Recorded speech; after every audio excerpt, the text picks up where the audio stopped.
Dans cet épisode, on apprend comment accompagner un enfant pour qu'il soit fort en maths avec l'ergothérapeute Capucine Hamdi-Bourgois qui vient tout juste de publier un livre aux éditions Solar, Mon enfant sera fort en maths. Bonne écoute! Alors toi, tu es une ergo qui s'intéresse aux maths justement. Alors, je suis curieuse, qu'est-ce qui t'a amené à te spécialiser en maths? Mais écoute, ça part de loin pour le coup, puisqu'en fait, au tout début de ma pratique en libéral, il y avait beaucoup de plaintes sur la géométrie, puisque c'est vrai que les ergos, on est quand même bien étiquetés, troubles moteurs, troubles praxiques, et ça a un impact sur la géométrie. Et donc, je me suis d'abord beaucoup occupée de la géométrie, et notamment, j'ai fait un bilan aussi pour les ergos sur la géométrie, qui est le Manos, pour ceux qui connaissent. Et une fois que j'avais quand même bien bossé ça, je me trouvais que c'était encore bizarre. Il y avait encore des enfants, quand il fallait couper en deux, diviser en deux, séparer, trouver la moitié, trouver le milieu, ils étaient encore perdus. Donc je me suis dit, c'est quand même bizarre. Ouais.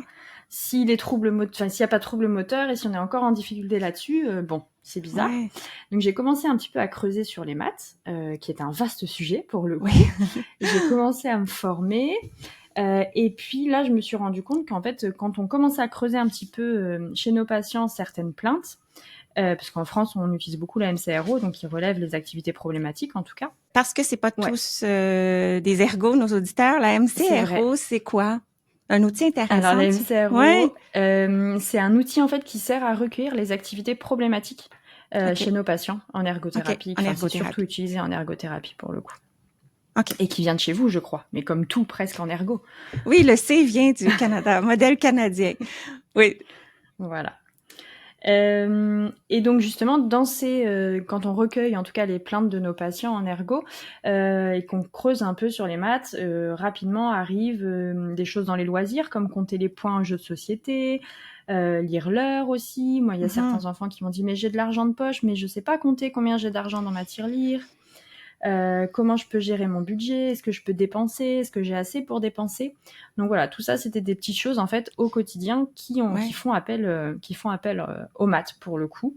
Donc c'est vrai qu'après je me suis formée et donc j'ai vu tous les impacts d'un point de vue neurocognitif pour le coup pour les maths et aussi tous les impacts moteurs qu'on peut prendre en charge justement en ergo pour le coup. Qu'est-ce que tu veux dire les impacts moteurs des difficultés académiques en maths? Ou en général?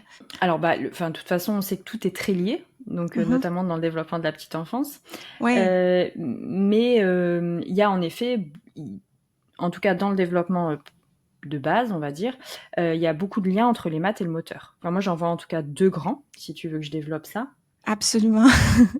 Il y a d'abord là, un premier lien, développemental pour le coup, puisqu'il y a beaucoup d'études qui montrent qu'en fait, que les compétences en motricité fine, les compétences en dextérité manuelle, l'intégration visio-motrice sont en corrélation positive avec les performances mathématiques. Donc notamment à l'école maternelle, mais aussi au début de l'école primaire. Alors je sais pas trop pour vous, mais en gros, c'est de 3 à 8-9 ans. On voit bien que toutes ces compétences-là sont liées aux compétences mathématiques. Oui, j'ai lu des études canadiennes, québécoises aussi qui abordent ça. Alors, ce que tu es en train de nous dire finalement, c'est que plus l'enfant a une motricité fine qui est fonctionnelle ou des capacités visio-motrices, donc ça, c'est quand la main se coordonne à ce qu'elle voit. Par exemple, quand l'enfant découpe ou attrape un ballon. En fait, c'est vraiment lié au déliement des doigts. Mais je pense qu'on en reparlera plus tard, pourquoi c'est important ce déliement des doigts. Oui. Mais c'est vraiment important, en tout cas pour les maths, pour le développement des mathématiques. Et plus un enfant, en effet, est fort là-dessus, meilleur il sera en maths. C'est vraiment intéressant, particulièrement sur Bouger pour grandir, où on aime ça revoir que le mouvement, c'est la fondation de l'ensemble du développement et à partir de ces grands mouvements, l'enfant explore son environnement, l'espace. Je veux pas en dire trop parce que je pense que tu vas y revenir, mais de se rendre compte que quand on est rendu à un niveau cognitif, académique, que justement, il y a des liens entre être développé dans sa motricité fine et développé dans ses compétences académiques. Oui, tout à fait. Et notamment, si tu veux qu'on reprenne, enfin, si on peut reprendre les tout petits, si tu veux. Oui. Et en effet, chez les tout petits, c'est prouvé que les maths reposent uniquement sur des expériences physiques qui leur permettent en fait d'extraire des concepts de la forme, de l'espace, de l'ordre. Par exemple, on peut faire 1 sur 2, on peut faire du plus petit au plus grand. Et voilà, et ça, c'est vraiment que par des expériences physiques que les tout petits mettent ça en place, en tout cas. Donc, tu veux dire par expérience physique des manipulations avec les choses? Tout à fait. Oui. Peux-tu donner Que des l'enfant, en tout cas, exemples? agit sur son environnement. Et ben, quand l'enfant va essayer d'aller encastrer des pièces, Oui, par exemple, quand il va saisir des choses, il va se rendre oui. compte que les choses qu'il saisit, ils ont différentes formes, en tout cas. Et il va se dire, bon, bah là, j'arrive à bien le prendre. Peut-être que c'est... Alors, il va pas mettre le mot sphère ou rond, par exemple, Ouais. mais il va se rendre compte qu'il y a des familles d'objets qui ont plus ou moins la même forme, par exemple. OK. Alors, à travers ces manipulations, l'enfant comprend des notions mathématiques. Donc, ça commence très tôt. Ça commence pas à partir du moment où l'enfant est en cours de maths. Ah non, mais c'est Ouais. justement un grand mythe. Donc, c'est trop cool de Ouais. faire ce podcast pour ça, parce que Oui. dès que j'interroge les Ouais. parents ont très peu conscience qu'on fait des maths avant 6 ans. Hmm. Mais en fait, on fait des maths très très tôt. Et bien Com- avant com- 6 ans, en tout cas. Combien tôt? Combien tôt? Mais dès la Combien tôt? naissance. Dès la naissance. Dès la naissance. Et moi, je suis Des ma- persuadée que si on arrivait à faire des expériences dans le ventre de la maman, il y aurait Ouais. peut-être déjà les maths qui seraient dans le ventre de la maman, pour le coup. Mais Ouais. je suis curieuse. Peux-tu nous parler un peu des mathématiques du nouveau-né? Ça peut ressembler à quoi? Donc ça, c'est des expériences qui sont faites aussi depuis quasi une vingtaine d'années quand même OK. maintenant. Alors souvent, ça intrigue les gens, mais comment on fait des Ben oui. expériences sur les bébés? Il y a 2 façons de faire. Donc soit avec électroencéphalogramme, donc en fait on met un casque qui capte les impulsions dans le cerveau du bébé, ou il y a aussi beaucoup d'expériences qui sont réalisées avec la force de succion. En fait, on met une tétine où il y a une électrode dans la tétine. Ouais. Et en fait, plus un bébé qui s'ennuie parce qu'il n'est pas face à la nouveauté, il va ralentir sa succion. Et quand il voit quelque chose qui le perturbe, il va augmenter sa succion, il va remettre à téter très fort, et c'est comme ça que les scientifiques se disent « Ah bah là, le bébé a perçu une différence ». Donc, il a été stimulé par quelque chose. Ouais. Donc, son Et corps alors, réagit notamment, physiquement quand il est stimulé intellectuellement. c'est ça. Un bébé s'intéresse à la nouveauté, Mm. globalement. Et donc, les expériences en maths qui ont été faites, c'est notamment, on présente un petit théâtre à un bébé, par exemple, où on va mettre donc un théâtre fermé avec le rideau, et on va faire passer un bonhomme derrière le rideau, donc le bébé le voit, puis un deuxième bonhomme derrière le rideau, puis on va soulever les rideaux, et là, il y aura 3 bonhommes. Et là, on voit que le bébé, il tète super fort parce qu'il ne comprend pas. Il se dit, mais non, non, non, c'est pas normal. T'es-tu Voilà. sérieuse? Ah ouais, c'est Ouais. hallucinant. C'est des études, enfin, je vous encourage à les lire, c'est des études magiques, c'est notamment Véronique Izard qui fait beaucoup ça. OK. Et c'est vraiment très, très, enfin, c'est impressionnant. Donc le bébé sait que 2, c'est différent de 3. Je vais me faire l'avocate de l'incrédule ici. Est-ce que ça pourrait pas être, d'un point de vue strictement visuel, perception visuelle, que le bébé se rend compte qu'il y a quelque chose qui manque, sans nécessairement comprendre que c'est un nombre qui est différent? Donc, quelque chose de plus perceptif que mathématique? Sauf qu'en fait, la perception, il l'a pas, puisqu'au début, c'est un cadre noir. Donc justement, il n'y a pas cet effet de perception visuelle, parce qu'il voit les bonhums qui arrivent derrière un rideau. Il voit pas les deux mais en même sans temps. voir. Non, Il a voilà, pas vu les sans deux. voir que... OK, Ouais, là, je c'est suis ça. convaincue. Ouais. Et donc C'est bon. ça marche avec 1, 2 et 3, par exemple. C'est fascinant. Au-delà, c'est trop pour le bébé. Au-delà de OK. 3, c'est trop. Mais donc voilà, ça montre bien qu'on a vraiment ces capacités de base dès la naissance. Donc ça, c'est quand même hallucinant. Et ils ont aussi des possibilités de comparaison. Donc ça, 24-48 heures après la naissance, ça se met en place. Donc un bébé arrive à différencier du simple au double. Donc par exemple, il voit la différence entre 8 et 16. Si on lui projette 8 points et 16 points, il voit la différence. Moins, par contre, il n'en est pas capable. Donc si je lui montre 8 points et puis 12 points, pour lui, ça va être pareil. Donc, si on lui montre 2 fois 8 points, il tète pas beaucoup. Puis quand on monte 8 et 16, là, il tète beaucoup. Ouais, c'est ça. J'adore. Moi, je pense que j'aurais incroyable, pu avoir beaucoup de plaisir à être une scientifique, à faire des études comme celle-là. Ouais, surtout avec les tout petits, c'est magique. Ouais. Est-ce que tu parlais dans le corps de la maman, là, est-ce que juste le fait du rythme, c'est comme une notion mathématique à quelque part? Tu entends quoi par rythme leçon? Oui, entre autres. Par exemple, quand le parent parle et que l'enfant entend sa voix, il y a un certain rythme dans le langage, mais il y a aussi un certain rythme dans les mouvements du parent. Donc, quand le parent marche et tout ça, l'enfant, il doit ressentir ça à quelque part. Donc, est-ce que c'est pas s'imprégner déjà d'un rythme? Puis est-ce que le rythme, dans le fond, fait partie des mathématiques? C'est là que je m'en allais avec ma question. C'est super intéressant ce que tu dis parce que je pense qu'au moment où le parent marche, par exemple, ça veut dire que l'enfant, il a une double information. Il doit avoir une information vestibulaire, j'imagine, parce qu'il bouge dans le ventre. Et en même temps, c'est renforcé par le son du pas. Ah oui, oui. Et donc, je pense qu'en effet, en maths, ça aide beaucoup parce que pareil, à la naissance, ils ont fait des études sur apparier des points et des sons. Et si un enfant voit 3 points et qu'on lui met 3 sons, genre toc, toc, toc, il sait que c'est pareil. Alors que si on lui montre 3 points et qu'on va lui faire 5, 6 sons, il sait que c'est différent. Donc, je pense que de toute façon, on sait que dans le ventre, il y a plein de choses qui se mettent en place, mais il y a quand même cet impact mathématique au niveau du son et des quantités. En fait, quand on entend aussi... Les quantités, c'est pas que visuel. Quand on entend aussi des sons, on est capable de donner une quantité aussi. Wow, je pense que ça fait 3 fois que je le répète, là, mais c'est vraiment fascinant. Ouais, non, c'est les maths. Alors, les maths, c'est magique, hein, de toute façon. Moi, j'adore ça. Mais ouais, non, c'est fascinant chez les bébés, en tout cas. Est-ce que je t'ai amené sur des tangentes? Est-ce que tu avais fini d'expliquer c'est quoi le lien entre les maths et la motricité? Pas tout à fait. OK, vas-y. J'avais dit qu'il y avait un premier lien qui était développemental. Oui. Et j'aimerais bien parler du deuxième lien qui est en fait un lien d'apprentissage. C'est-à-dire qu'à nouveau, il y a plusieurs études qui ont été faites chez les enfants, notamment les jeunes enfants, et la plupart des études sont toutes unanimes pour indiquer que quand on met du moteur dans les apprentissages, et une de tes invitées en avait parlé, une orthopédagogue il n'y a pas très longtemps, mais quand on met du moteur dans l'apprentissage, en tout cas, ça favorise le développement des compétences numériques. Donc les compétences mathématiques. Un enfant mettra plus de motivation, en tout cas apprendra mieux quand on met du moteur dans les tâches mathématiques. Et c'est vrai que de ce fait, on voit bien qu'il y a des méthodes qui s'en servent de ce moteur-là. Il y a la méthode Montessori qui est assez connue en France, qui se sert énormément du moteur dans les apprentissages mathématiques parce que l'enfant se déplace avec un petit plateau pour aller chercher des quantités et il manipule à chaque fois les quantités. Donc l'enfant et c'est aussi une approche...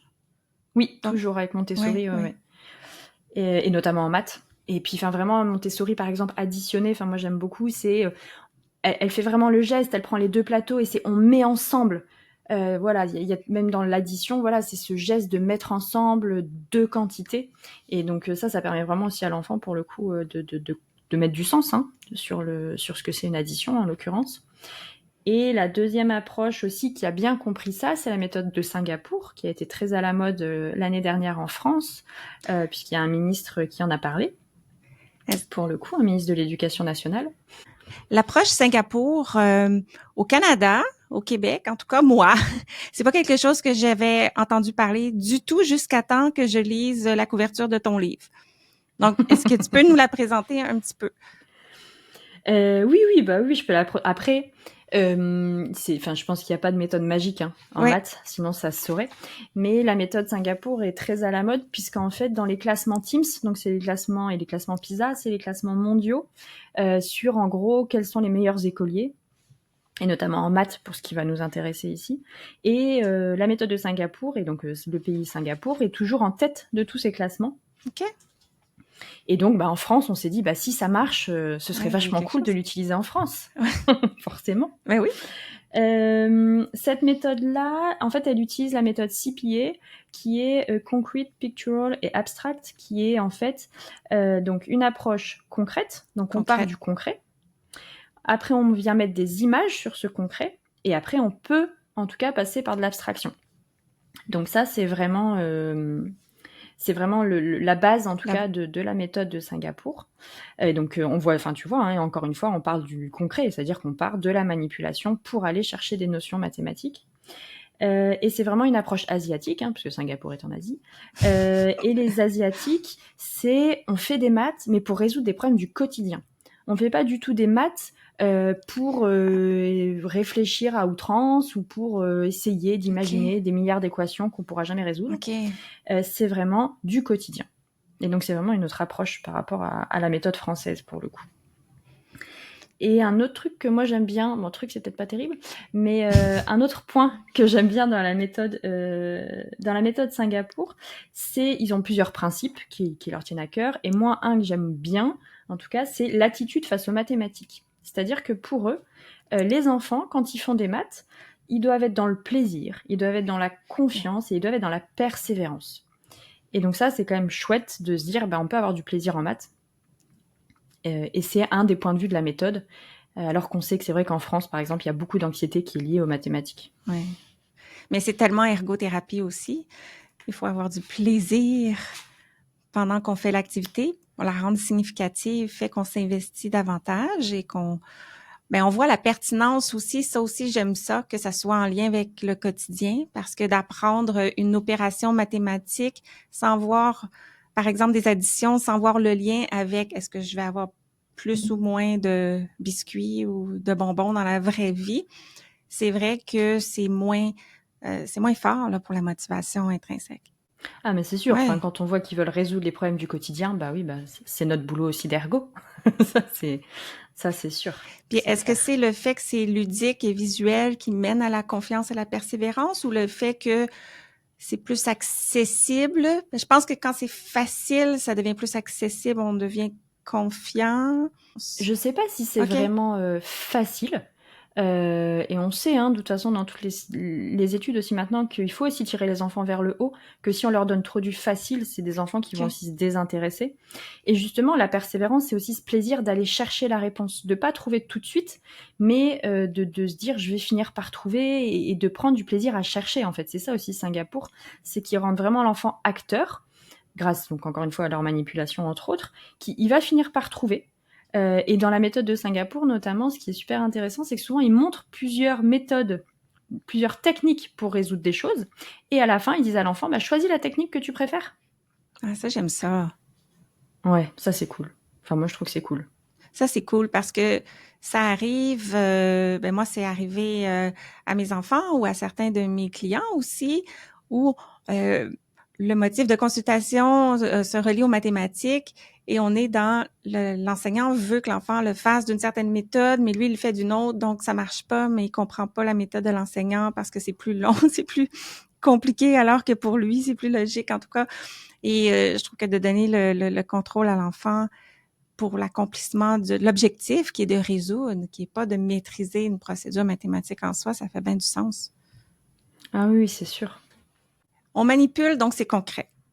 Est-ce que Oui. c'est le fait que c'est parce que c'est concret que ça fonctionne mieux pour les raisons qu'on a dit, ou est-ce que la partie motrice vient jouer un rôle? Le fait que c'est une interaction avec le corps? Eh bien, donc j'ai bien dit tout à l'heure, il y avait donc concret, après on passe par une image, pour que ça devienne ensuite abstrait. Donc ça, c'est notamment l'approche de Singapour qui se base dessus. Et en fait, entre finalement le concret et l'image, on peut utiliser entre les deux ce qu'on appelle les doigts de la main. C'est qu'en fait, les doigts de la main, c'est super pratique parce qu'on les a toujours sur soi. Et ça commence en fait à imager les quantités. Si je dis 3, j'ai 3 chaises dans ma pièce, je peux montrer 3 avec les doigts, et donc c'est pas des chaises que j'ai à la place des doigts, mais c'est-à-dire que je commence à faire une image, finalement, du nombre grâce à mes doigts. Donc, on est déjà dans le symbole, on entre dans l'abstraction à travers le corps. L'abstraction par rapport au corps, mais finalement, c'est de l'abstraction très, très limitée, parce que les doigts, tu peux aller les toucher, tu les vois, tu as aussi ce retour proprioceptif, donc les doigts, c'est quand même très, très pratique. Et on ne peut pas les perdre, normalement. Enfin, je le souhaite à personne. Normalement. Mais à l'école, de manière générale, est-ce que, je sais qu'au début, à compter avec les doigts, ça fait partie de ce qu'on fait avec les enfants, mais est-ce que c'est quelque chose qu'on doit faire disparaître? Donc compter sur les doigts, là, il y a eu 2 études coup sur coup, donc en 2022 et 2024, de Catherine Thévenot, qui est une chercheuse là-dessus, qui a fait quasi que des recherches sur le comptage sur les doigts. Et en fait, elle est assez catégorique, dans le sens où il faut pousser même les enfants en maternelle à compter sur leurs doigts. OK. Et plus les enfants utilisent leurs doigts, meilleurs ils sont en calcul. Donc ça montre bien que plus un enfant, c'est ce qu'on redisait tout à l'heure, plus il y a de la dextérité manuelle et plus il peut utiliser ses doigts facilement, plus meilleur il sera en calcul. Et petit à petit, en fait, les enfants vont se détacher naturellement de leurs doigts. Donc ils vont mettre d'autres stratégies en place, notamment, par exemple, si je dis 5 plus 8, au début, ils vont mettre 5, ils vont mettre 5 sur une main, 3 sur une autre doigt, ils vont recommencer à même recompter leurs mains, généralement. Ils ont oublié qu'ils avaient 5 doigts, ils recomptent depuis le début. Et puis finalement, après, ils vont savoir que c'est 5. Donc ils vont dire 5 tout de suite pour une main, et puis ils vont continuer à compter sur l'autre main, 5, 6, 7, 8. Donc 5 plus 3, 8. Donc petit à petit, ils mettent des stratégies en place et ils vont abandonner en fait naturellement petit à petit le comptage sur les doigts. On estime que généralement vers 8-9 ans, c'est abandonné. OK. Mais en tant qu'ergo, c'est vrai que les enfants qu'on voit, et puis même si vous avez des enfants qui comptent encore sur leurs doigts, c'est pas dramatique. Il faut juste analyser. C'est vrai que nous en ergo, on aime beaucoup analyser et se demander pourquoi ils comptent encore sur les doigts. Et généralement, c'est pas forcément un problème de comptage, c'est-à-dire qu'il sait pas compter, il sait plus combien il y a de doigts. C'est plus une notion de mémoire de travail. Ça va lui permettre en fait de maintenir les informations. Intéressant. Donc c'est pour ça que généralement il y en a qui continuent finalement à compter sur les doigts.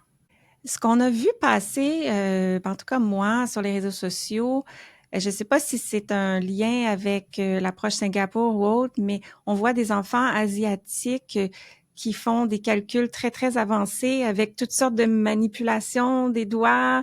Tu sais de quoi je parle? Alors oui, j'ai vu des vidéos, je me suis un peu renseignée à l'époque. Mais c'est asiatique, je croyais que c'était plutôt vers la Russie, etc.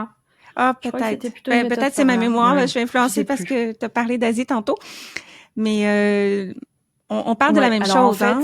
Ce sont des manipulations très, très, très complexes et répétitives, très rapides.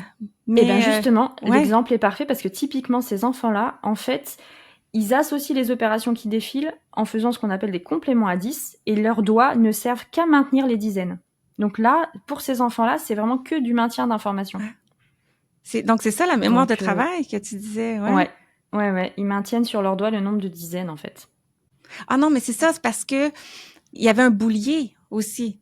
C'est ça, je pense qu'ils apprenaient avec une sorte de boulier. Alors ça, c'est une autre parce que il y avait des enfants qui agitaient fort les doigts comme ça devant les calculs qui défilaient. Ça, je sais pas si tu avais vu ça. Ça me revient, ce sont des enfants qui apprenaient avec des bouliers et que après, on enlevait les bouliers et ils faisaient les manipulations du boulier qui ressemblait à quelque chose comme ça, finalement. D'accord, ok. Alors là, oui, c'est sans doute plutôt en Asie. Et en Asie, ils ont un boulier en plus en base, ce qu'on appelle en base 5. Donc, c'est des petites 5 unités, en fait, à chaque fois. Donc, c'est un peu différent. Le boulier français est différent, en tout cas. Et oui, en effet. Mais tu vois, encore une fois, on illustre le concret. Tu vois, ils ont ces petites boules à manipuler qui créent des images mentales, finalement. Et puis après, ils arrivent juste à imaginer et juste à faire dans l'abstrait. Mais donc, encore une fois, on voit bien l'importance, en fait, du concret et de manipuler dans un premier temps. Mais il n'y a pas de secret.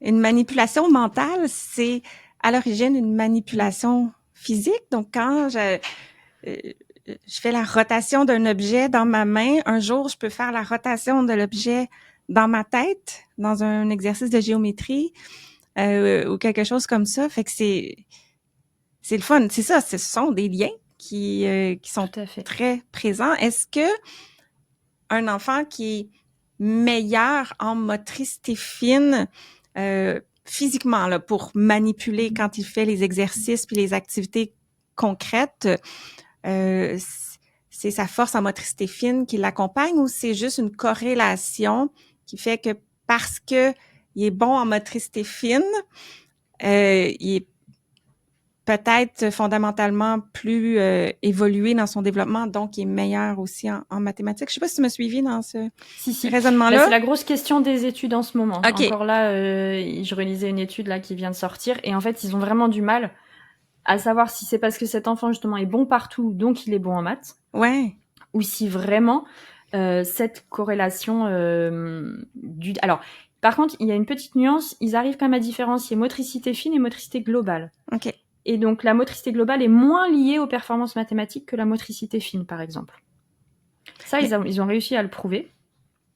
Mais la motricité fine est très liée, pour le coup, aux apprentissages mathématiques. mais est-ce que la motricité globale, elle est liée à la motricité fine? Meilleure motricité fine, c'est meilleure motricité globale? On est d'accord. Enfin, moi, Ouais. je suis d'accord en tant qu'ergo. Hypothétiquement, c'est ça. Mais donc, les études, en tout cas, c'est pas parce qu'on est meilleur en motricité globale qu'on sera meilleur en maths. Par contre, si on est meilleur en motricité fine, on sera meilleur en maths. OK. Donc, on part sur cette prémisse-là. Maintenant, tu dis, c'est pas parce que ceci qu'on va être meilleur en maths. C'est quoi être meilleur? C'est quoi être fort en maths? Ça veut dire quoi quand on dit un enfant est fort en maths? OK, oui, il y a des bonnes notes, mais qu'est-ce que ça prend pour être fort en maths? Quelles sont les compétences auxquelles on réfère? Moi, j'ai même pas envie de dire il ait des bonnes notes, parce que là, moi, je remets ma casquette d'ergo. Être bon en maths, pour moi, en tant qu'ergo, c'est en fait pouvoir se débrouiller au quotidien. C'est avoir les bases qui te permettent de vivre en tant qu'adulte autonome et indépendant, en fait. Ce qui va arriver, c'est que il y a des enfants qui vont être forts, par exemple, en numération et tout ce qui est plus calcul, puis il y a des enfants qui vont être plus forts dans tout ce qui est visuel, géométrique, graphique et tout ça. Et il y a des élèves qui vont être forts en tout, puis il y a des élèves qui vont avoir de la difficulté en tout. Donc, c'est quoi les compétences qu'on doit maîtriser? Donc en fait, dans le cerveau, en tout cas, on a vraiment des modules qui sont spécifiquement dédiés aux mathématiques. Cool. Donc comme on a vu tout à l'heure, le bébé, il arrive déjà avec un des modules, qui est ce qu'on appelle le code analogique, dont on a discuté, et qui en fait lui permet de capter déjà les quantités. Donc ça, tout le monde, en principe, sauf quand il y a des troubles neurodéveloppementaux, arrive avec ce module-là, sens analogique. Je peux percevoir, je peux estimer des quantités.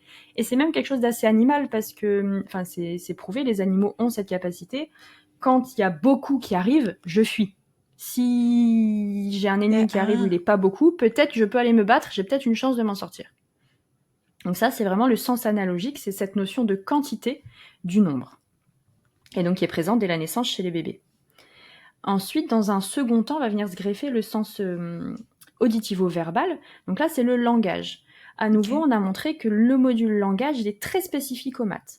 Les mots nombres, 1, 2, 3, 20, 40, 100, sont liés aux maths, et c'est des circuits spéciaux. C'est pas du tout des circuits qui sont liés au langage sémantique, donc au langage des autres mots.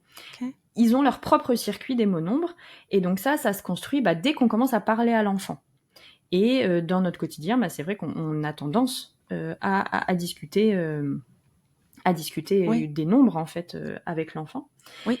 Et la dernière chose qui arrive, c'est ce qu'on appelle le code arabe. Et donc là, c'est à partir de 6 ans. Et ça, c'est grâce à l'école. Donc c'est vraiment un apprentissage scolaire.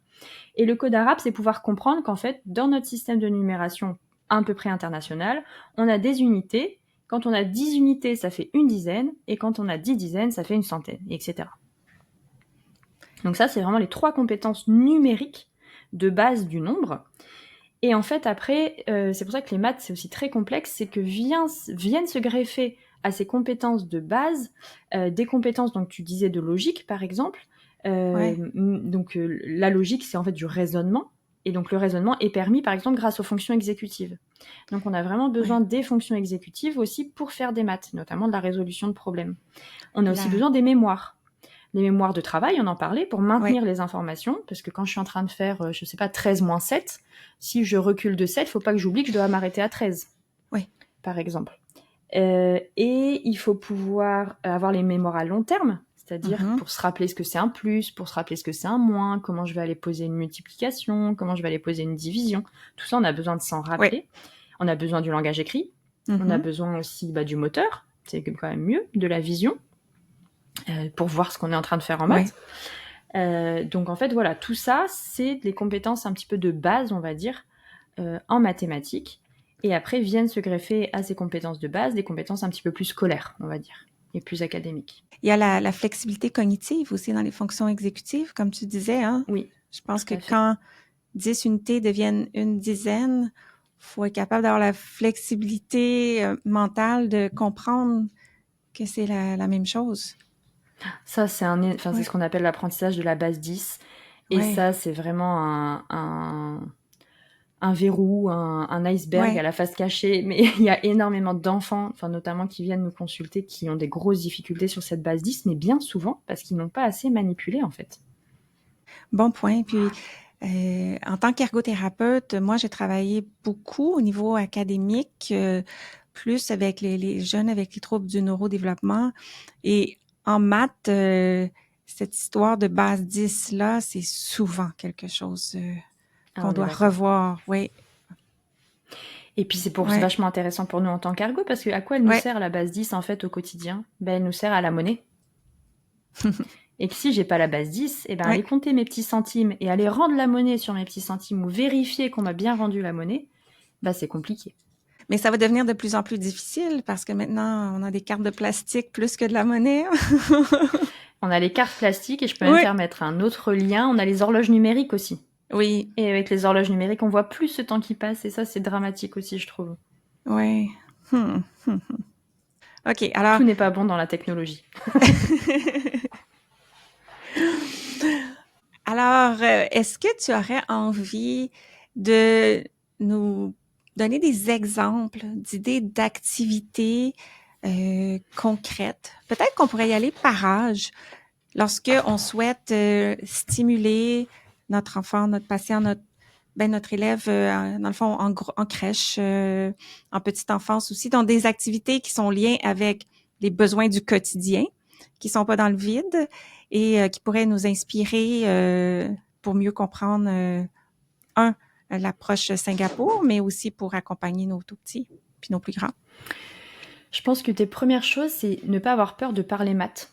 C'est-à-dire que d'employer justement tout ce vocabulaire qui est lié aux mathématiques, donc les mots nombres par exemple, et puis toutes les fractions. Enfin, moi je sais que mes pauvres enfants, depuis qu'ils sont nés, quand on mange une quiche ou une pizza, je leur dis tu veux quoi? Tu veux un quart ou un huitième de pizza? Et de ce fait, ils savent très bien ce que c'est un quart et un huitième depuis que c'est tout petit. C'est un bon point. Mais parce qu'il ne faut pas avoir peur d'utiliser ça. C'est vrai. On se dit, l'enfant va apprendre ça à 8 ans, on n'en parle pas tout de suite, il l'a pas encore appris. Et puis c'est tellement abstrait, à 8 ans, d'entendre tout d'un coup un huitième, si on l'a jamais entendu, on ne sait pas à quoi ça réfère. Alors que sa part de pizza, un huitième de pizza, il sait très bien qu'il aura moins à manger que son frère qui a eu un quart. On a découpé un cake la fois dernière, un 4 quarts, enfin bref, un gâteau qu'on avait fait. Et on a coupé toutes les tranches. J'ai dit, une tranche, c'est combien en fait finalement? Puis alors, ils ont tous compté. Il y avait plein d'enfants, ils ont tous compté. Il y avait 11 parts, c'est un 11e. Et ouais, c'est un 11e. Parce qu'il y a 11 parts en tout. Et là, on vient vraiment accrocher du concret. Donc ça, c'est tout bête, mais en fait, de pas avoir peur de parler des nombres déjà au quotidien, à ses enfants, à ses patients. Ça, c'est quelque chose de base, j'ai envie de dire. J'aurais envie que tu me donnes quelques autres exemples. Des concepts comme les fractions, moi, je penserais pas non plus à parler fractions avec mon 3 ans, qu'on peut introduire par le langage comme ça, très jeune. Eh bien, justement, c'était mon activité pour les 3-4 ans, si tu veux. Okay. Donc, pour les 3-4 ans, ce que j'ai intitulé dans mon livre, c'est un vrai chantier, mais en soi, peu importe. C'est prendre ce que vous avez à la maison, des duplos, des Legos, ça peut être des boîtes de conserve, ça peut être des boîtes à chaussures, ça peut être des livres, c'est comme vous voulez. Et on va aller travailler là avec l'enfant, par exemple, la résolution de problèmes. Alors, vous allez me dire, ma Capucine, elle est bien mignonne, elle nous parle de résolution de problèmes à 3-4 ans. Mais oui, je vous promets que c'est possible. C'est, par exemple, faire des tours. Donc tous les enfants font des tours et on peut déjà aller dénombrer les étages, c'est-à-dire combien tu as d'étages dans ta tour. Déjà là on fait des maths, on va aller compter, on va aller dénombrer. En plus il y a de la motricité fine parce qu'en ergo on aime bien aller faire des duplos, c'est quand même vachement intéressant. Après à côté de l'enfant on peut dire moi je vais faire une tour plus haute que toi. Et pourquoi plus haute on travaille la résolution de problèmes? Parce que dans les problèmes, les plus que toi, moins que moi, c'est quelque chose qui a permanence et avec lequel les enfants souvent ils aiment pas trop. Mais de ce fait, là, en travaillant le vocabulaire plus grand que toi, plus basse que toi, mais on peut aussi travailler le autant.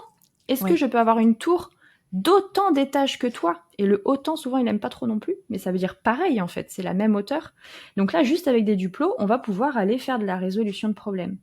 Puis si l'enfant, il est fort et qu'il a bien compris, ou bien qu'il a un grand frère à côté qu'il faut occuper aussi pendant les tours de duplo, vous pouvez demander au grand frère, par exemple, tiens, je te donne 3-4 tours, est-ce que tu peux les ranger dans l'ordre? Donc, accessoirement, les mettre du plus petit au plus grand, mais leur faire prendre conscience que ça marche aussi du plus grand au plus petit. Donc, tu vois, tu parlais aussi de la flexibilité tout à l'heure, mais on peut envisager dans les deux sens, que ce soit à la fois du plus grand au plus petit. Et on peut aussi faire des multiplications avec les duplos. Dire, allez, on fabrique un quartier, on va faire des maisons, où toutes les maisons, elles ont 5 étages. Et si on met 4 maisons, finalement, je vais avoir combien d'étages en tout? Et là, on est en train de faire des multiplications. On est en train de faire du 5 x 4. Oui, c'est ça. Ça paraît si simple. Ah, mais les maths sont partout. Et ça permet vraiment de mettre à l'enfant, de mettre du sens, en fait. Alors, on n'est pas obligé de lui dire tout de suite c'est une multiplication, mais le jour où on revoit ça avec lui, dire tu te souviens quand on avait fait les tours de duplo? Ou bien on peut ressortir les tours de duplo et lui remontrer justement que c'était une multiplication en fait qu'il avait fait à ce moment-là. Donc juste avec des petits jouets, voilà. Ça c'est, en tout cas, faire les tours plus grandes que, plus petites que, vers 3-4 ans, c'est déjà possible. Je valide, je travaille avec un jeune où on fait de la résolution de problèmes mathématiques et on a pris le temps de simplement s'arrêter à comprendre ce que ça veut dire autant, plus que, moins de. Et on est à 8 ans, donc si ces concepts-là au niveau langagier sont déjà connus, sont déjà familiers, ils ont déjà une image mentale d'associer à ça, auquel ils peuvent se référer, les duplos, les livres de quand ils étaient petits. Là, on peut partir un petit peu plus loin et ne pas faire des erreurs dans notre problème de mathématiques à cause du langage, mais plus déjà s'investir dans quel est le problème à résoudre et quelle opération pour le faire. Tout à fait. Après, je peux vous proposer une autre activité vers 5 ans. Que moi, j'ai appelé Top Chrono dans mon livre. Alors ça, c'est une activité que vous pouvez faire partout. Donc, si vous attendez chez le médecin, si vous attendez peu importe où, chez le dentiste, si vous êtes dans votre jardin, si vous êtes dans votre maison, là, c'est vraiment pour aller travailler la notion de durée, qui est aussi souvent une plainte de nos patients, je trouve. C'est que les parents nous disent, quand je lui dis dans 5 minutes, en fait, il sait pas du tout ce que c'est 5 minutes, ou s'il faut que tu t'habilles dans 3 minutes, et j'arrive 12 minutes après, il est toujours pas habillé. Il y a plein d'enfants qui n'ont pas justement cette notion de durée. Et donc là, c'est par exemple juste dire à l'enfant, on va maintenir une posture, et on se met d'accord avec l'enfant sur un temps. Par exemple, on dit on tient une posture, et dans 10 secondes, on claque des mains. Pendant ce temps-là, l'adulte allume un chronomètre, et quand l'enfant claque des mains, hop, l'adulte coupe le chronomètre, et on regarde s'il était vraiment à 10 secondes, est-ce qu'il avait fait plus que 10 secondes, moins que 10 secondes. Donc voilà, ça c'est un truc tout bête, mais qu'on peut faire partout, pour lequel il n'y a pas besoin de matériel, à part un chronomètre en fait. Non, c'est super. Et on travaille la motricité globale, donc ce qui est toujours bien aussi. Maintenir des postures d'équilibre, ça c'est quand même chouette aussi en tant qu'ergo.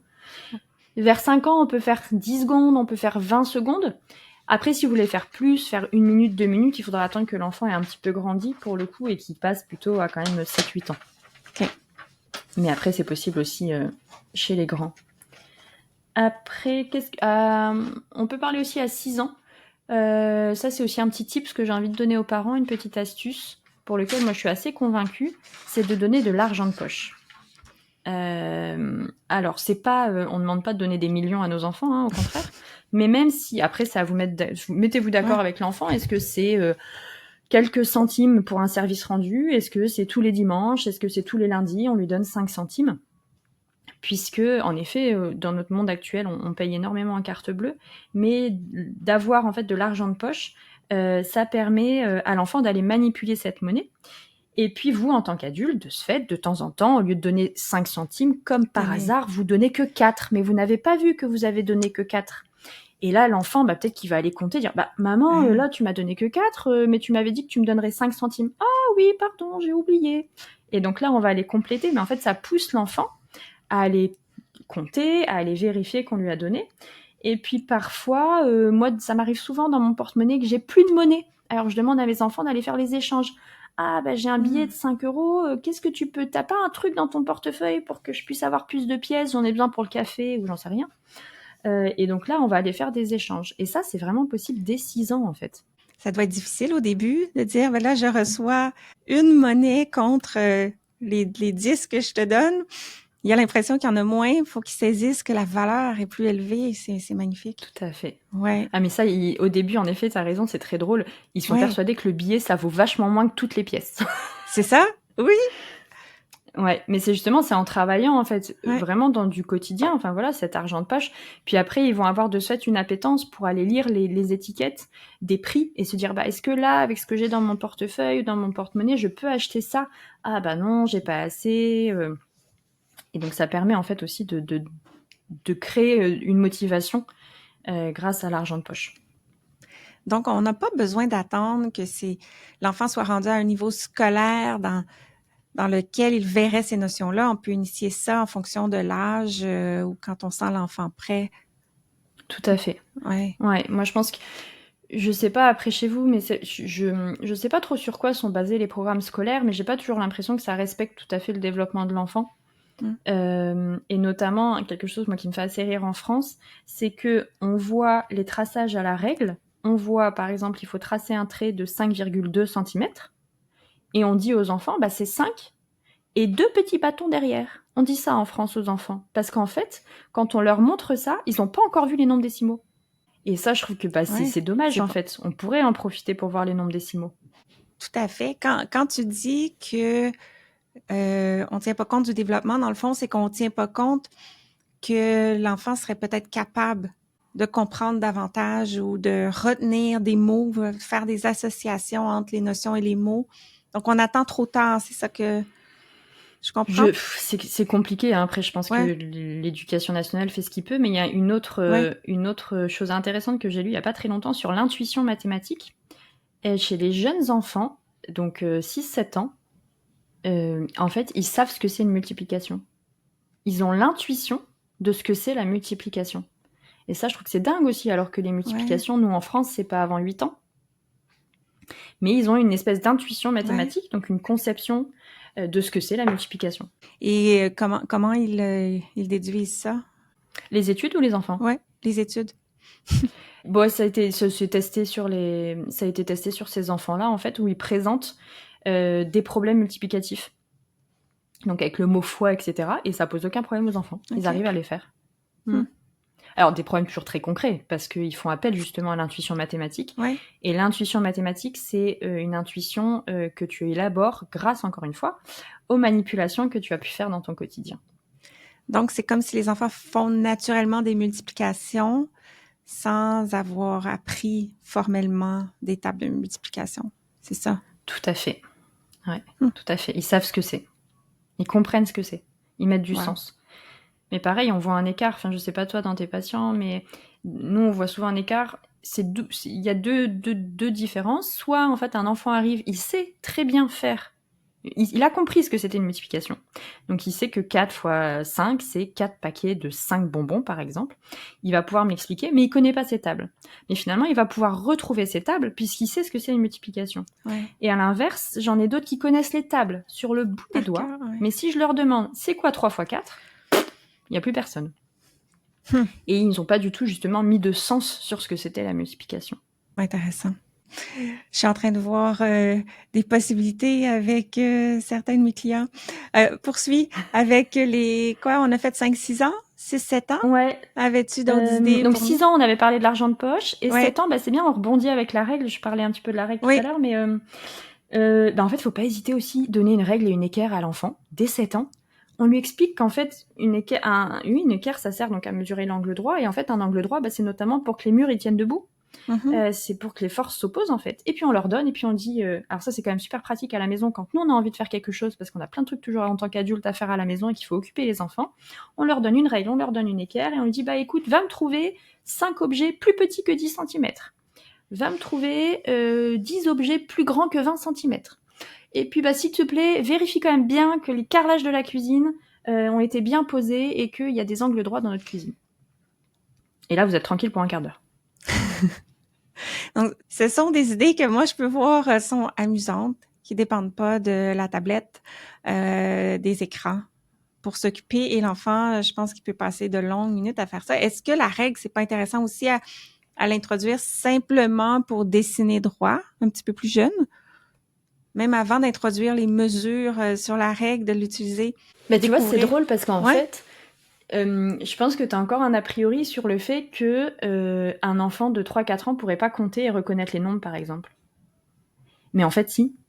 OK. À 4 ans, il peut tout à fait aller reconnaître 1, 2, 3, 4, 5, 6, 7, 8, 9, 10 sur la règle. Donc c'est vrai qu'on a toujours peur qu'il va pas y arriver.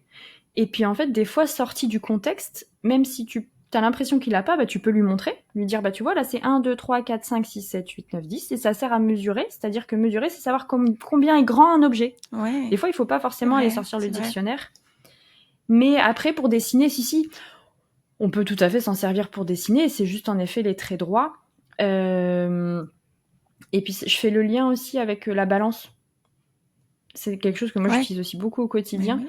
Pareil, si vous voulez être tranquille un quart d'heure, vous donnez une balance à un enfant et vous lui demandez d'aller peser des trucs qui font moins que 50 grammes. Bon, alors là, ça va être un peu plus grand parce qu'il va falloir en effet aller lire 50. Mais qu'est-ce qui est plus lourd? Et puis vous allez les voir, au bout d'un moment, ils vont peser leurs bras, ils vont peser leurs pieds. Alors là, c'est assez drôle aussi. Mais généralement, la balance, vous êtes tranquille une demi-heure. Vraiment, en tant que parent, là, sortez une balance de cuisine. Et alors, si vous avez plusieurs enfants, vaut mieux plusieurs balances. Mais en tout cas, vous allez pouvoir être tranquille. Mais vraiment, l'enfant développe sa capacité, comme pour le temps tantôt, d'estimer, de se représenter. Si je tenais cet objet-là qui est dans ma chambre, dans mes mains, est-ce que ça serait plus ou moins lourd que 50 grammes? Je vais aller le chercher, je vais le tester. Ça fait déjà des petits scientifiques. J'adore. Puis encore une fois, ils comparent. Puis tu vois, ils font appel aussi à leur vocabulaire, ce qu'on disait tout à l'heure. Est-ce que c'est plus lourd? Est-ce que c'est moins lourd? Il y a tout ça. Et alors, si après vous avez qu'une balance corporelle, donc pour le corps, on peut aussi peser des gros objets. Et là, on doit faire une différence. Donc l'enfant va se peser seul, il va tenir, je sais pas, son dictionnaire par exemple, et puis il va devoir se demander combien pèse le dictionnaire tout seul. Ça peut être aussi amorcer des petits calculs qui peuvent être intéressants avec la balance. On fait ça avant de partir en voyage avec nos valises. Hein? Oui, c'est vrai. Et puis on met plein d'habits sur nous, donc pour compenser. Oui, c'est ça. Ça sert à rien, mais c'est pas grave. On le fait quand même. Il fait chaud, oui. C'est ça. Et après, je peux te proposer une dernière activité, si tu veux, pour les 9 ans, à partir de 9 ans. Oui. Une activité, moi, que j'aime bien, c'est au restaurant. Il y a toujours un petit peu d'attente avec certains enfants qui ont parfois du mal à rester assis au restaurant et les plats n'arrivent pas alors qu'on a commandé. Et là, moi, j'essaye toujours de garder un menu sur la table. Et en fait, on peut faire plein de choses avec les menus. Au restaurant, alors chez les petits, on peut juste aller dire est-ce que tu peux me pointer tous les 2? Et donc l'enfant va devoir aller chercher tous les 2. Okay. Alors là, on parle maths, mais ça peut être aussi les lettres de son prénom. Non, on peut aller chercher les lettres de son prénom dans le menu chez les tout petits. Et ce que j'aime bien faire donc chez les plus grands restaurants, c'est se dire est-ce que le menu vaut le coup? C'est-à-dire si tu as un menu à 32 € avec entrée, plat, dessert, et si tu prends ça, est-ce que finalement ça vaut le coup de prendre le menu ou est-ce qu'il valait mieux prendre les plats différents. Oui. Et donc là, et puis ça, c'est quelque chose qu'ils aiment beaucoup parce qu'ils prennent à cœur, ils ont pas du tout envie de se faire arnaquer, généralement. Donc, ils sont vraiment très studieux dans ces cas-là, ils veulent vraiment aller vérifier si vraiment ça vaut le coup ou si on se fait avoir. C'est une super bonne idée. Si tu veux un autre âge. Si t'en as une. Moi, j'aime beaucoup les exemples. Et une activité donc pour les bébés. Et oui, on peut faire des maths avec les bébés. Ce que je vous disais tout à l'heure, c'est que donc dès qu'on commence à parler aux bébés, ils comprennent qu'il y a des mots spécifiques aux mathématiques, donc les fameux mots nombres, qui servent en fait à parler de quantité. Et donc tout bête, quand vous lavez votre bébé, vous pouvez aller compter ses doigts et compter ses doigts de pied. Et donc déjà, vous allez dire 1, 2, 3, 4, 5, 6, 7, 8, 9, 10. Et donc voilà, l'enfant va entendre. Et en même temps, si vous touchez les doigts de pied, il va appairer la quantité et le mot nombre. J'adore ça. Donc ça, c'est chez les tout petits, c'est possible. Et j'imagine si on veut faire une blague à notre bébé puis on arrête à 8, il va se mettre à têter fort. Hey! C'est ça. Franchement, c'est une bonne expérience. Moi, ils sont trop grands, je peux pas faire. Mais s'il y en a qui ont des petits bébés qui veulent bien essayer, moi, je suis preneuse. Mais je suis sûre que le bébé... Mais moi, je me souviens quand ils étaient petits, je le faisais. J'ai dit, tiens, on va vérifier quand même ce soir si on a encore les 10 orteils. On sait jamais s'il y en a un qui est parti. Mais voilà, ça, c'est quelque chose qu'on peut faire quand ils sont tout petits. J'aime ça. Donc, ce sont des activités concrètes ton livre est rempli d'activités de ce type-là. Est-ce qu'elles sont classées par âge, comme tu viens de nous présenter? J'ai multiplié les classements, écoute. J'ai fait un maximum. Bon terme. C'est-à-dire que j'ai mis par âge, mais OK. il faut savoir que dès qu'il y a une activité, je me suis aussi basée sur l'approche spiralaire de Singapour. On n'en a pas trop parlé, mais en fait, Singapour présente, par exemple, dès que les enfants sont tout petits, toutes les opérations. Et après, ils reviennent. Plus l'enfant grandit, plus on revient sur chaque opération en allant de plus en plus profondément. J'ai un peu essayé de faire ça dans mon livre, c'est-à-dire qu'à chaque fois, on a une variante. OK. On a une activité et on a des variantes pour les plus grands. Donc à chaque fois, on peut aller plus loin sur la notion et l'activité de base. Donc j'ai fait des activités donc par âge, donc elles sont triées par âge. OK. Elles sont triées par lieu, c'est-à-dire que vous allez avoir des activités à faire à la maison, des activités à faire dehors, des activités donc au restaurant, des activités chez le médecin, des activités dans la voiture aussi, parce qu'on sait que dans la voiture c'est bien de pouvoir les occuper. Et vous allez trouver aussi à la fin un tri, une classification des activités selon les compétences qu'on fait travailler. Si on veut se faire travailler plutôt le code analogique, donc l'estimation, ce que tu disais il y a des couleurs qui vous permettent d'aller chercher ces activités-là. Si vous voulez plus travailler unité, dizaine, centaine, donc ce qu'on appelle le code arabe, et ben vous allez avoir aussi des activités. Il y a aussi des activités pour la géométrie, il y a des activités pour le langage, il y a des activités aussi qui traitent un peu plus du raisonnement, et donc des fonctions exécutives, etc. Et donc ça, j'ai retrié aussi les activités comme ça. Comme ça, si vous cherchez avec vos patients quelque chose de spécifique à travailler, vous pouvez directement aller voir ça. Donc, c'est adapté à tous les contextes. Ça paraît que c'est une ergo qui a préparé le livre. Bah oui, c'est mieux. Donc, c'est on partout, peut... tout le temps. Donc, ça peut nous être utile pour préparer les enfants, pour les accompagner pendant leurs apprentissages. Si on a un enfant qui est en difficulté en mathématiques, ça peut être un bon outil aussi? Donc le livre, je l'ai pas constitué pour des enfants en difficulté, puisque moi, ce qui m'importait, c'était vraiment que les parents prennent conscience, vraiment que les maths, c'est dès les tout petits.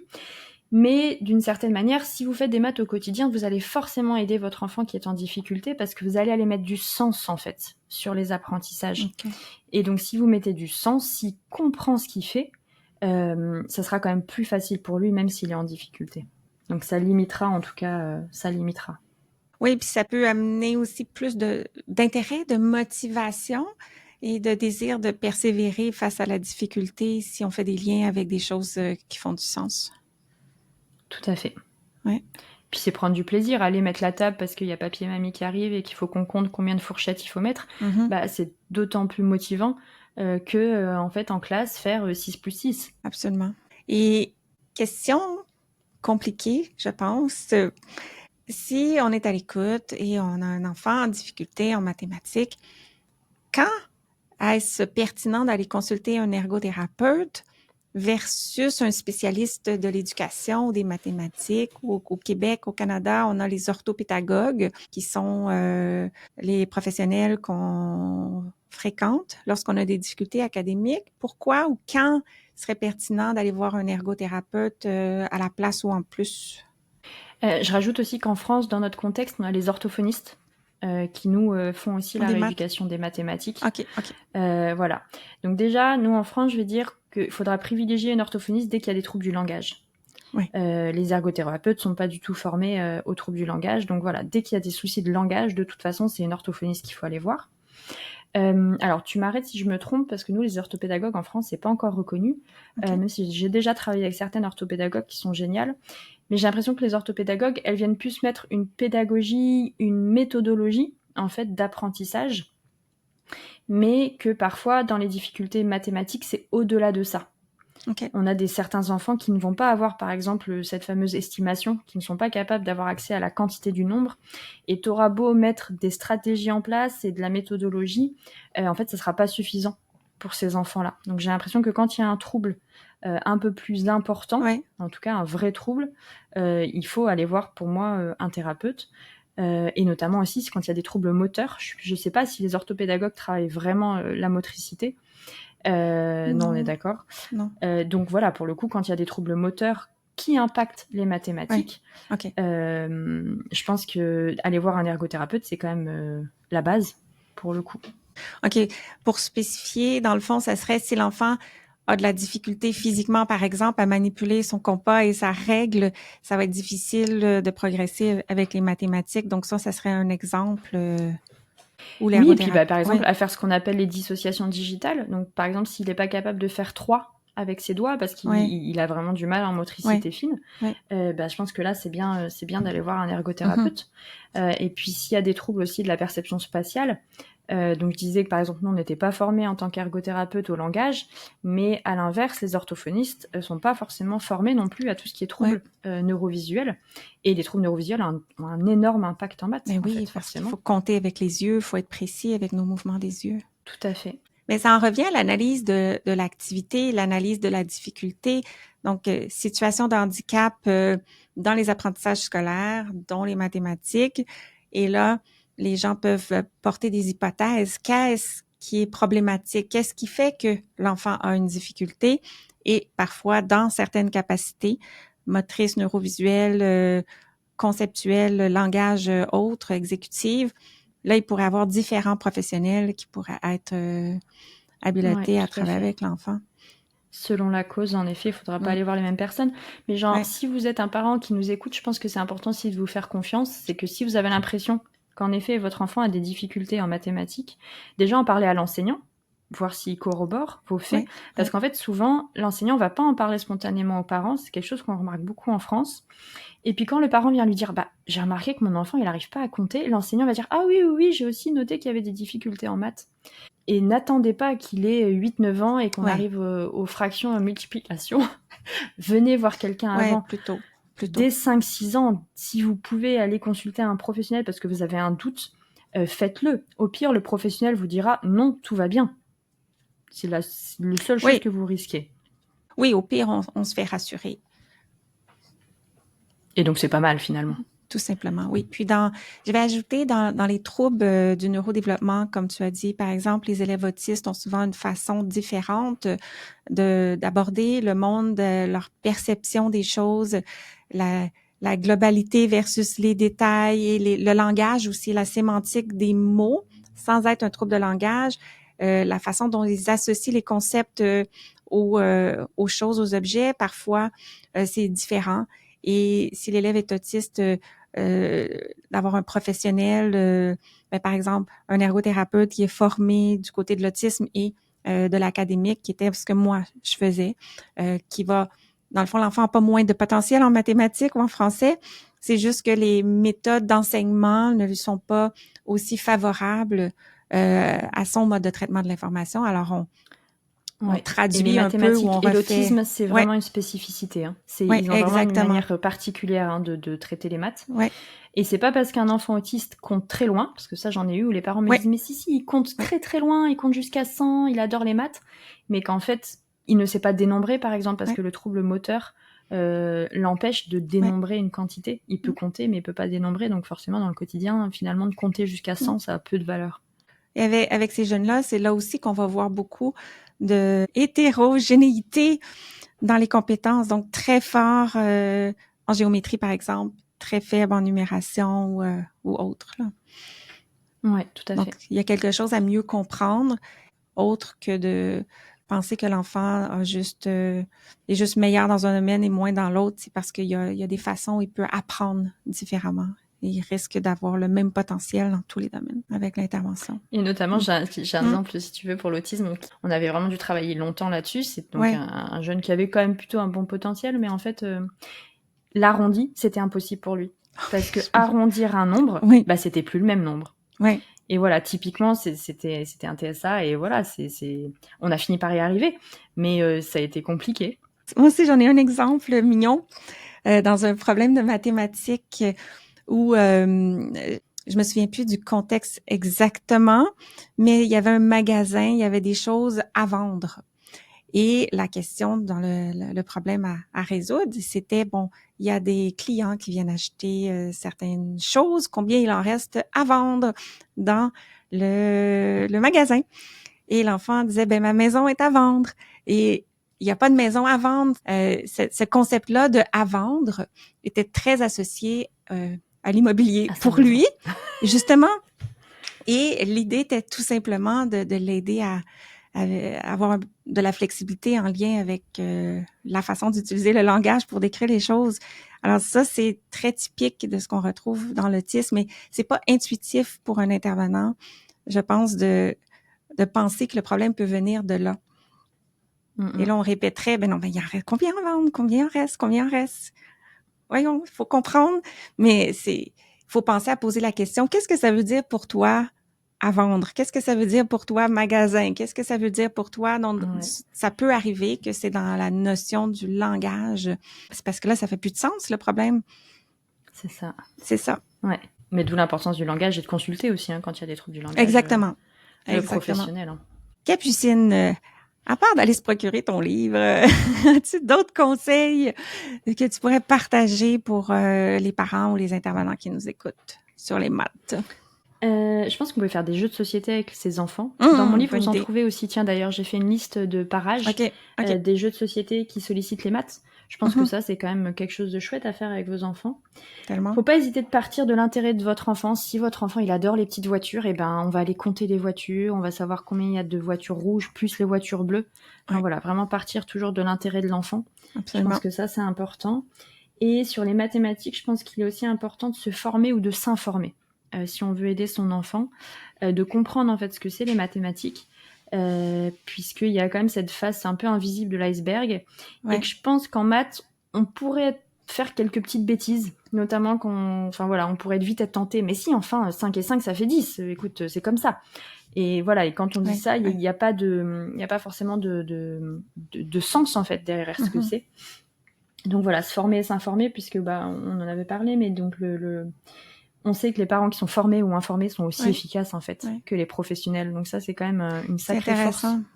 Mais moi, j'ai été surprise, agréablement surprise de trouver beaucoup de théories dans le livre. Les idées d'activité sont géniales, mais justement, ça nous permet de comprendre mieux qu'est-ce que sont les mathématiques et qu'est-ce que ça prend pour être fort en maths. J'ai essayé de mettre un petit peu de théorie, puis parce que les études le montrent, que les parents qui cuisinent avec leurs enfants, rendent leurs enfants meilleurs en maths, que les parents qui font des jeux de société, pareil, et que voilà, encore une fois, que les parents qui sont formés et qui savent ce que c'est les mathématiques, aident vraiment leurs enfants, en fait, à réaliser des maths au quotidien, une fois qu'ils ont compris ce que c'était.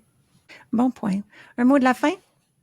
Le mot de la fin, par les maths. Et les maths sont partout, donc finalement, on n'a pas besoin de matériel, on n'a rien besoin d'acheter pour faire des maths, on a tout chez soi. Et les maths, c'est partout, c'est du quotidien, et donc c'est de l'ergothérapie. Super. Bon, mais ça conclut bien. Un gros merci, Capucine, d'être venue nous présenter ton livre et toutes ces informations-là sur les mathématiques. Ça a été fantastique de discuter avec toi. Et pour tous ceux qui nous écoutent, si vous avez le goût de continuer à parler mathématiques, rendez-vous dans l'épisode 31 avec Eugénie Petitgros-Lédier. Bougez pour apprendre. Bye bye, Capucine. Merci, bye. Merci d'avoir écouté et on se retrouve bientôt pour un prochain épisode. Et si tu ne l'as pas encore, n'oublie pas d'aller chercher mon guide du développement moteur. C'est quoi? Ce sont les jalons de motricité globale, de motricité fine, étape par étape, âge par âge, entre 0 et 8 ans. C'est gratuit, c'est sur mon site www.josianecaroncenteur.com/guide. Et sur ce, on se dit à bientôt pour continuer à parler d'ergo. Bye!